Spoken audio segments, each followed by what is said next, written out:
Maayong adlaw sa tanan. Karon atong tunan ang pagrehab sa kakao.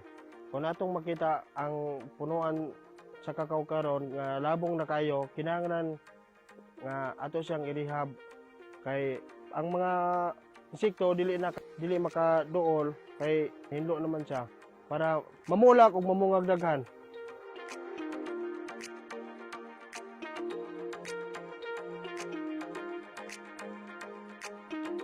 Ang atong gamiton sa pagrehab sa kakao mao ang pruning saw ug ang pruning shear.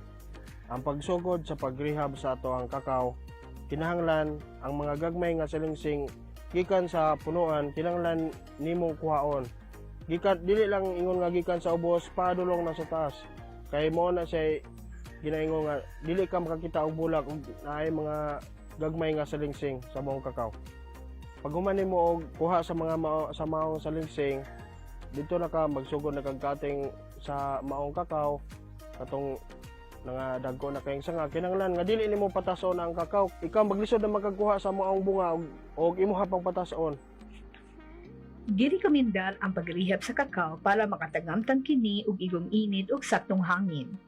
Gilikayan ang sobrang pagputol sa mga sanga o sa mga dahon tungod kay mamiligro nimo ang kakulangan sa nutrisyon o mga sanga nga huyang kaayo nga dili motugot sa hangin o makapugong sa mga sakit o pagsulong sa mga insekto. Ang sobra nga pagpulong o over-pruning mahimong permanenteng makadaot sa imong mga kahoy o makapatay pagani niini. Dugang pa, ang mga dahon sa kahoy importante alang sa pagpanalipod niini batok sa sobra nga pagkaladlad sa adlaw.